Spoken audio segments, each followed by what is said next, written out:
What's the one thing that Dan Rosen is going to implement in his personal life or business this year that you're focusing on? The number one thing in my business right now that's helping me is... Welcome to the Hall of Fame Business Podcast. I'm your host, Santini Lancioni. I'm founder of one of the top producing real estate investment companies in New Jersey. I will be having conversations with some of the nation's most successful real estate professionals and business owners. My goal is to educate, elevate, and inspire anyone looking to take their business to the next level.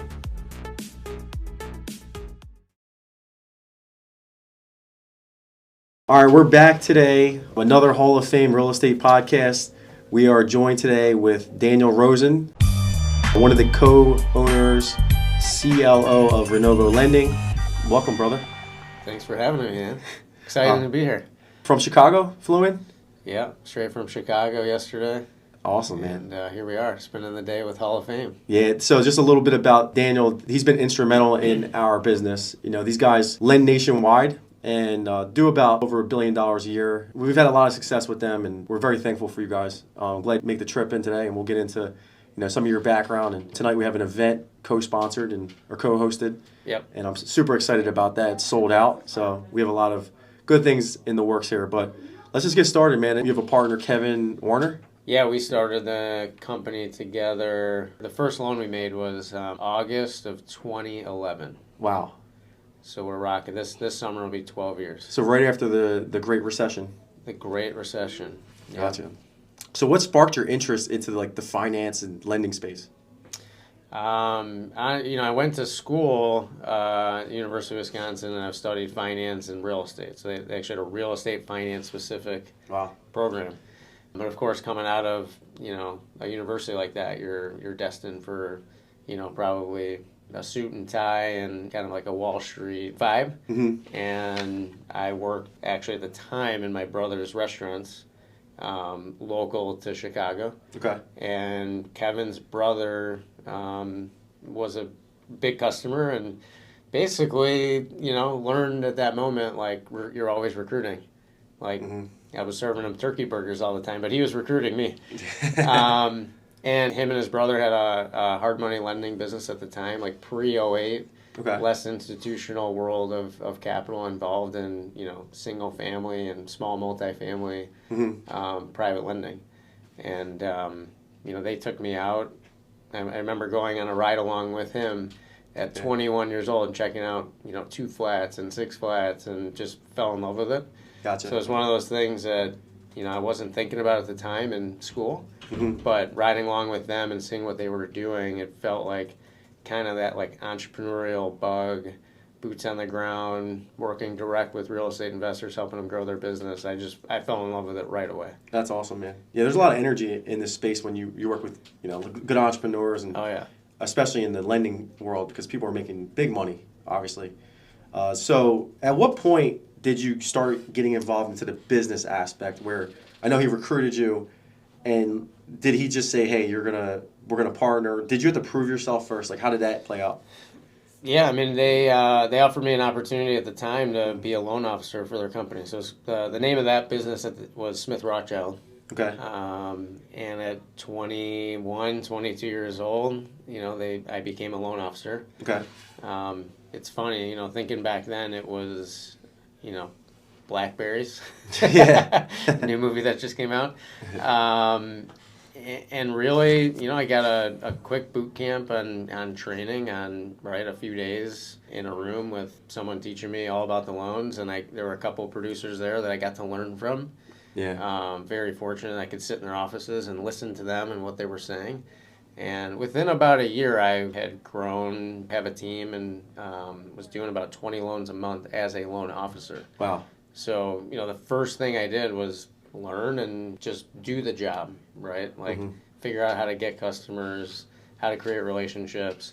And then to get better at it and really drive more volume, I started going to courses and listening to, not date myself again, probably CDs on tape, right? And like how to grow your business, specifically in the lending world. Right. But that's where I got my start. Gotcha.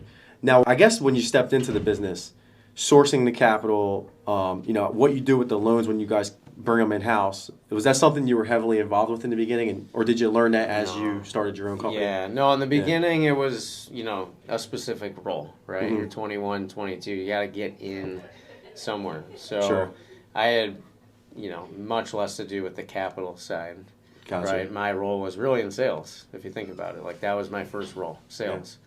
Yeah. I got my dose of how does it work, honestly, when '08 happened. Okay. So, we were only in Chicago. DSCR loans didn't exist back then, rental loans. Yeah. So it was only bridge, rehab, type construction lending at, probably 5 points and 15% interest. Jeez. It worked back then. Sometimes 10 points. But, when the market started to crash and unwind, then unwinding the portfolio. So imagine, something around $100 million of lending in Chicago, which at the time was probably the largest hard money lender in Chicago. Yeah. Unwinding that, trying to collect back. It's almost like taking apart a computer. It's like you want to know what's inside of it, what's in the legal docs, how do you collect the money back? The lending business is all about getting your money back. Right. Yeah. Everyone thinks about getting it out. Uh-huh. It's really about getting it back. Yeah, there's a lot of and moving making parts. sure it performs. There's a lot of moving parts. Sourcing capital. You got to also make sure you manage the projects. Then you want to bundle it and be able to sell it off to a fund. So it seems like, it's not just find a good deal and fund it. It's like there's a lot of stuff behind the scenes. Plus, you got underwriting and, IRS stuff you got to deal with. There's a lot of moving parts in that space, man. Like any business, right? It's like there's 1,000 details. Yeah. But it's, I think, what makes it fun and exciting and hard. Like, business is hard. Yeah. So Renovo Financial, when did that name come about, and when did you guys incorporate that and start running? Yeah, so, fast forward a couple of years, right, post '08, unwound that business that I, had worked for Kevin at the time. Really started to go out on my own, buying and rehabbing properties. Actually started lending a little of my own money. We won't even get into the story. Really smoked on a deal. Oh, man. So how much did you lose on it? Healthy 6 figures. Oh, jeez. Yeah. So I was 26, getting married, and basically lost like the nest egg I had saved. Oh, man. Right? To set up, getting married and buying a house. So it was awesome. But in all reality, that I reached back out to Kevin at that time. We were still in touch, but I was doing some rehabs. He was, literally in 2009. I mean, you were just spending your day how am I going to make money? Really? Yeah, I mean, it was, it was like everything was decimated. There's no credit on the You would wake up in the morning and, all right, what are we doing today to make money? But I had reached back out to Kevin really to give advice and help me through that loss that I had on a business dealing. And Kevin being the kind of guy he is, was not only did he help me through that, but on the other side of it was, what else are you working on? Maybe we should do some stuff together. And one thing led to another. Yeah. And he said he always knew he was going to get back in the lending business and doing, a more institutional, take all the lessons, he had learned through '08. How do you build a stable, long-term, best-in-class, finance company partner to real estate investors? So in working just through that issue, came the opportunity to work with Kevin on Renovo. Nice. And the first thing that he did, the first move we made was we wanted to find a private equity company so that we could really focus on the business and they could help focus on the capital. Gotcha. And it's funny, really it was all about getting one loan done. But that group, you asked about the name. Yeah. Really one day we just said we need a name once we started. So it was one of the partners there, had probably Googled something like Renovate or something like that, and Renovo came up, and there it was. That's awesome, man. I also remember Kevin walking back, we were probably a few months into the business, and he walks in. It was just me and him in a shared office space, a few months in. And he walks in and drops a logo on my desk.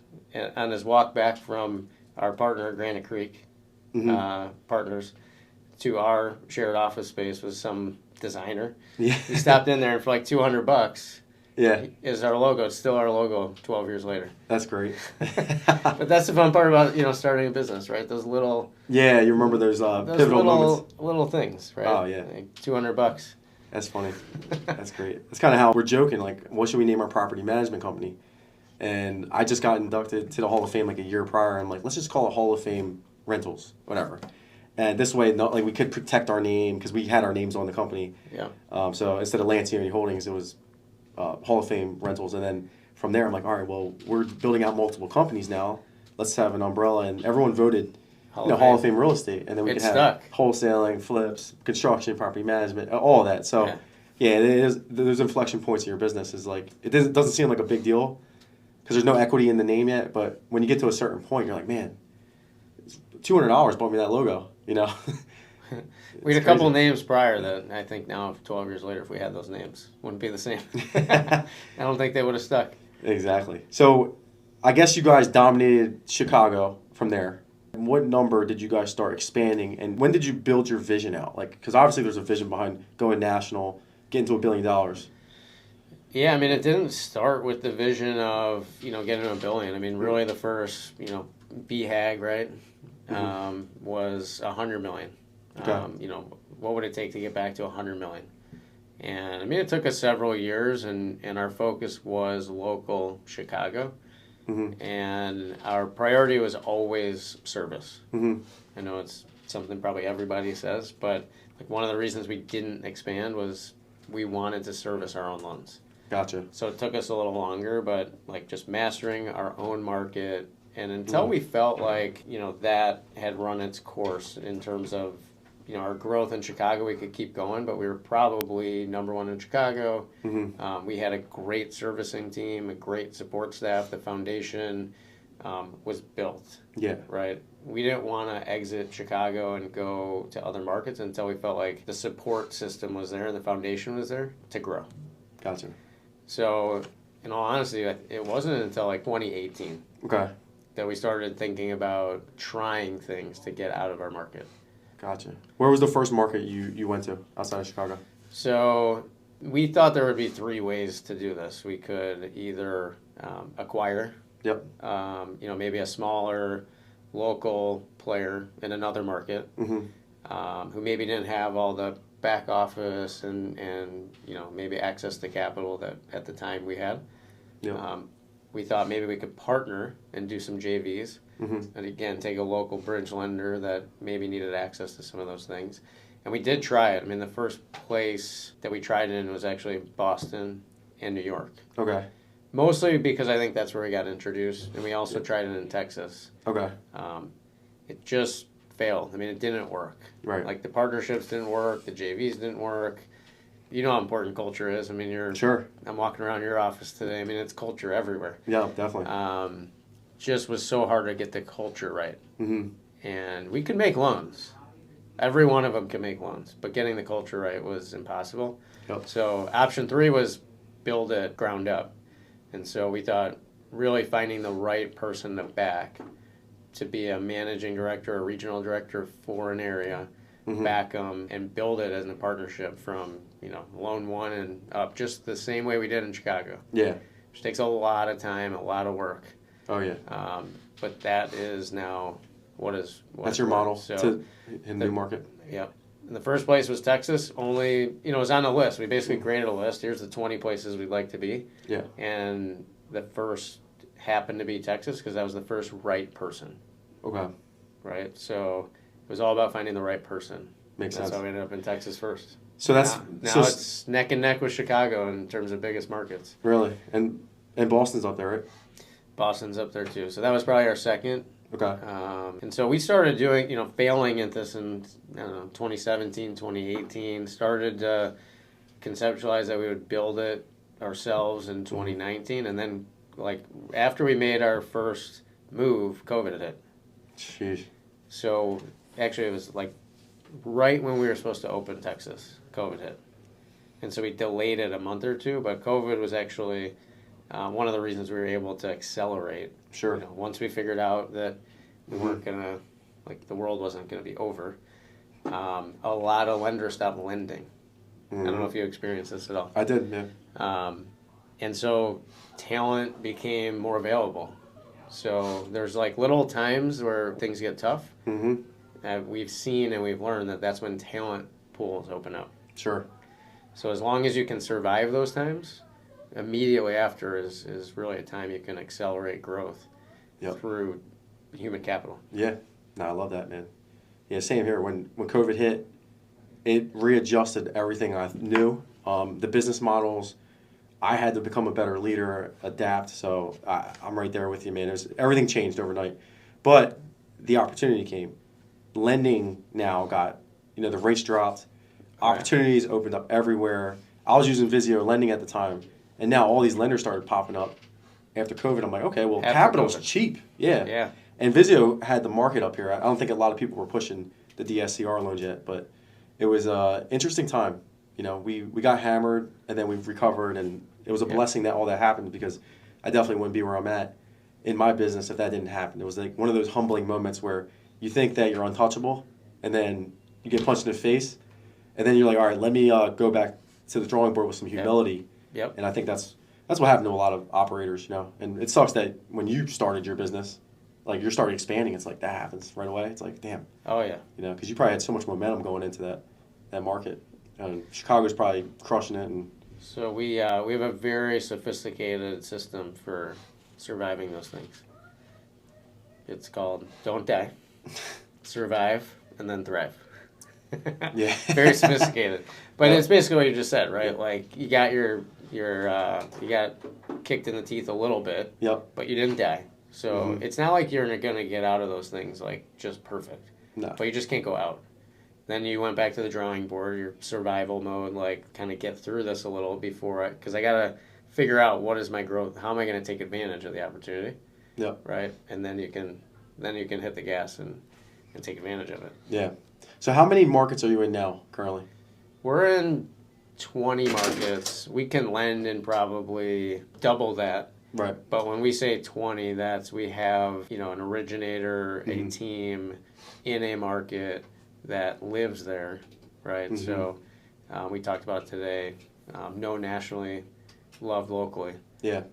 So we really passionately believe in, lending where you live, knowing the market, knowing the people, being able to be a connector, adding value, just like you do in your wholesale business, right? I mean, you're a wholesaler, but people view you as a market maker, someone who knows people, you can connect people, you're helping them in their businesses. That's what we want to do locally. Yeah. Now, it goes a long way. The ROI is bigger when you help instead of just market your services. It's like, what can I do for you? Like, I'm not benefiting from this introduction, but take it, and next thing you know, their business is thriving, and then they throw you business, and it just comes back full circle. 100%. So we're kind of in a weird spot. We were talking about this at breakfast. Like, we don't know if the pain was strong enough when the inflation happened, COVID. Like, we're coming out of that. What do you think is going to happen in the next 6 months? Like, what's your cloudy crystal ball look like? Oh, man, I love this question. This is a really hard question. I think we've taken the approach of the cloudy crystal ball because it is really near impossible to know. I mean, COVID thought, at that time you had thought that was going to last a long time. And immediately after it was nothing but up. Q4 of 22, so last year, was a rough patch for a lot of real estate businesses, a lot of lenders. Coming into 2023 was really rough. But kind of around March, I imagine similar in a lot of real estate businesses, seemed like you could get back after it and things were okay and settling in, and it's a good market for us. But I'm not on the side that like we're all, gravy train now. I mean, I think in some ways that's pretty short-lived amount of time. Yeah. So being through 08, I'm never out of the like what could happen next mode. Right. So I think you got to build it to last because hopefully we're both young enough to see a lot of these cycles. Yep. And you just got to build it to last. Yeah. I love that you put your time in to give that information out to your company, and sometimes I'll hit you up and ask for that, like, what's your predictions look like? So I think that just gives people that confidence, clarity of like, hey, this isn't my opinion. This is more data-driven, and this is what typically happens, based on history. So I think it's good to be connected to guys like yourself because, you could see things happening maybe 90 days out where, a flipper doesn't really care about that. They're not connected. So we are, constantly trying to get better at least in the near term, right? We have a capital markets team and function in the business. So they're talking to capital providers and seeing what's happening in that world real time, all the time. Same with our credit, chief credit officer and their team. They're looking at and analyzing housing data from west to east. Mm-hmm. So they can see trends of, housing prices, list times. And so we're trying to get better at taking all that information, distilling it down into, 5 to 10 bullet points that maybe on a weekly basis we could put out. Yep. Right? I mean, it's not going to necessarily be the biggest predictor, I don't think, of a year from today. Yeah. But at least in real time, a little bit, you can see what's happening, and maybe if you can catch a trend, you can kind of know, well, hold on a minute, listing times in this market. Will you guys back off heavy. A little bit on LTV in those markets that are like Boise, Idaho, or Arizona? If you see a trend that isn't happening anywhere else. We're so borrower-centric, meaning we're really focused on the borrower, not just making the loan, that I think it allows us not to knee-jerk too much one way or another. Mm-hmm. I think the most we've moved in the last year is 5%. So maybe instead of 80, it's 75. Maybe instead of, if it was 75, maybe we're trying to be at 70. Yeah. We find most of our clients want to be there anyways because they're thinking the same thing. Mm-hmm. But if you have strong investors who know what they're doing, they're local, so they're kind of in tune with what's going on. Mm-hmm. We're trying to back them and make good decisions with them, so we haven't had to really move the needle too much either way. Yeah. Which I think has helped our relationships overall. Yeah, there's been times where I've seen other lenders dramatically shift their terms, their underwriting guidelines, and then we come back to Renovo and it's still the same, and it's like that breath of fresh air. Thank God, I don't have to panic or change my business model because these lenders are panicking. And typically they're the brokers who are sending it out to, I'm not going to name companies, but the bigger shops that work with Goldman's and the other whatnots. But, I've seen that shift. But, Renovo seems to stay pretty firm with the rates and the guidelines. Yeah. I mean, the rates are another thing, right? They've moved dramatically. Yeah. No. Overnight it happened. Yeah, I mean, you're talking a 6 to 12 month period where they went from, who knows. But we knew that was coming. It wasn't something, everyone knew that you couldn't last at 4% forever in the DSCR in the world. So. Probably a lot of us said it wouldn't last forever. I think no one that I know was saying that it was going to happen at that time. It happened very quickly. And that quickly. Yeah. Overnight, right? Just started shifting. Yeah, I think the panic kicked in. But, based on your experience, what's 1 or 2 tips you would give a new investor that's coming into the space? So, first of all, there's, gobs of information, right, that you can, learn and self-learn. But I would definitely, while you're reading and doing your learning, I would get out into the field and form relationships. So, there's, whether it's finding a mentor or surrounding yourself with people that have done it before. I mean, to me, that's the fastest way from going from new to experience is surround yourself with experience. That's number one. Love it. Best way to do that, I think, is stay local. There's definitely investors who go multi-market or they're national, but I have found overall there's more money than you would know what to do with in your own backyard. Sure. So if you know the block better than anyone or that neighborhood, yep. I mean, my God, I think some of our most successful clients aren't even in one city. They're in one neighborhood of a city. One zip code, yeah. One zip code, right? And so you meet some people who can't find a deal, and then they're turning down, this person over here is turning down deals, and they're only in one zip code because they're I can't take on anymore. Right. So I, pick an area that you can focus on, learn it really well, so that when you see a good deal, you know it, you know your numbers, you know how to analyze it quickly. Yep. Surround yourself with experience, and I mean that's probably the 2 biggest things. Sure. No, I love that, man. I've shown you today, going around. One thing you notice is partnerships. I'm okay with, because the risk is too high and the resources get jammed up when I try to do everything myself. So it's important to just give a little bit of the pie away and just do more volume and, like you said, dominate your backyard. I know every street in that town, and I'm able to be creative and get things done at making the same profit margin as people would make on a $600,000 flip. We're making on a $100,000 flip. 100%. Yeah. So. And then start slow. Like slow. We saying we have a Renovo slow down to speed up. I mean, if you go to an event like you're having tonight, or we're having tonight, there's gonna be 190 people there. Yep. And a lot of people are going to be doing a lot of things, and so when you're new, right, you want to like catch up and speed up. Yep. But the truth is, like, your job in the first year is to do like one thing. Like if you can do, my favorite book this year, Gary Keller, The One Thing. Yep. Like pick your one thing for the year. So if it's I'm going to wholesale 5 deals, just do that. If you're going to rehab 2 houses, rehab 2 houses. Exactly. And then after that, you can move on. Absolutely, man. You don't have to be in a rush to 100 doors and 50 flips, and those are 10-year overnight successes most of the time. Yeah, for sure, man. And you don't know the backstory, like what their superpower is, where someone comes in and they're from they're a manager for a loan company, and they have these skill sets they're coming into real estate with. That is an advantage that most people don't calculate into a new investor.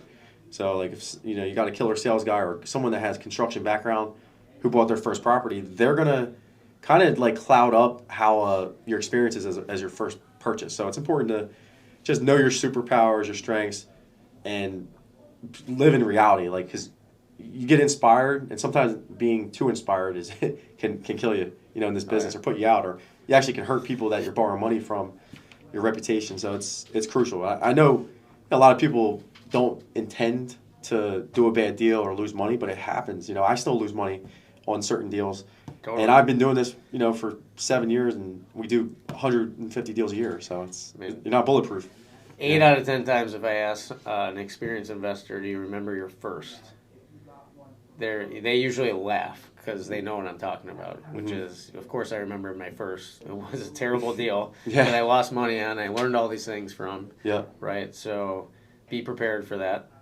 But the way to probably cut the learning curve on that, again, is find someone like you or a room that you're putting together that you can actually, most successful people are willing to share back because someone helped you, right? Absolutely. So find that. 100%. What's the one thing that Dan Rosen is going to implement in his personal life or business this year that you're focusing on? Personal life, I can share 2 things. The number one thing in my business right now that's helping me is every quarter just coming up with my one thing, and then which you're probably familiar with from your EOS and traction and all that, but coming up with my 2 to 3 rocks, and non-negotiable, gotta have those done for the quarter. So, there's just too many opportunities of things flying at you that you could say yes to. That I keep a notebook, it's with me every day, and the front of the notebook is my rocks. And like non-negotiable, I gotta get those done this quarter. So that's one. Love that. Personally, traveling a lot more for business. Okay. As we grow across the country and we build teams, I love it. I love seeing cities. I love spending time with people like you. So family-wise, my commitment to my kids and my wife has been quality over quantity. Yep. So I may not be able to be during the week home for every breakfast or everything, but when we're together, we got to make it quality. Sure. So don't ask me to grade myself on that for the year so far. It's hard, right? That is hard work. Yeah, so those are probably my 2 biggest focuses. And then making happen, the things that you probably write down that you want to do for your family. So taking them to more places, and actually through Collective Genius, like I committed, I've always wanted to show my kids the other side of what success could look like. Sure. Yeah. And give back. So we're actually doing that Mexico house build trip. Are you going? I'm taking my 2 older ones. Oh, that's little ones. Cool. 2 little. So we're gonna do that. So just doing more of that stuff. Yeah, man. I always find that giving back or doing things that are impactful, they're like the most fulfilling things. Totally. Even if we make a lot of money this month, it's like it feels empty because the clock starts again for next month. But giving rewarding somebody an iPad or just whatever it is, like it just feels more fulfilling. It's just and when you do it with family, it's like it's a whole different ballgame because it's forever.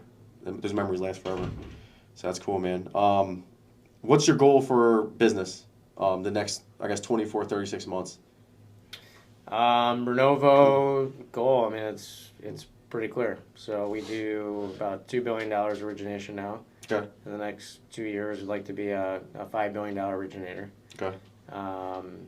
And we service our own, everything we do is soup to nuts. We service our own loans, every construction draw, every tax escrow, insurance escrow, it's all done in-house. So we'd like to be servicing somewhere around, through the next probably 3 years, around $10 billion of loans. Okay. So that's like the number. Yeah. But that takes, a lot of team building and a lot of going deeper into markets. So Sure. In some markets we're in, we may have one person, but now it's about really building out an office and a team and really we are here. So creating systems around those markets almost. Yeah, we're not just doing some loans here. We're if you go to this market and you're looking and you have heard of Renovo and we're an important player in that market and we're an important partner to a lot of people in that market. Yep. So now it's going, we've gotten to 20 markets, now it's going really a lot deeper. Yeah. I think is the key for us. Gotcha. Yeah, squeezing the juice out of each market is going to be crucial. What advice would you say someone that, I guess 100 million was your first goal. What was the effort and mindset going from 100 million to $1 billion, to 10x your business like that? Oh man, good question. Well, first of all, one thing that I learned for sure is typically when we set a goal, we hit it. Mm-hmm. So, if you work hard enough and long enough and you got a lot of great teammates around the table, you're probably going to figure out how to get there. Mm-hmm. Sometimes it may take a little longer than you think, but in retrospect, if you asked me 10 years ago, would we be a $2 billion company with 125 employees and in 20 markets? So, what you can do in 10 years, sometimes in one, you don't do as much as you think. Yeah. But really over 5 or 10, you do, I think, dramatically more. Sure, yeah. It just compounds. Mm-hmm. So, the other learning, I would say that 0 to 100 was all about, looking back, that journey was incredibly fun and rewarding. Mm-hmm. And the minute you kind of hit the target, you just said, making money month over month, that's the empty feeling. The gratification you get for hitting it is a little empty. It is, yeah. It's okay, now we did $1 billion. That wasn't the exciting part. So I think the exciting part is growth because you're pushing the boundaries. You have to learn new skill sets. You got to grow as a leader. Yeah. And your whole team has to grow.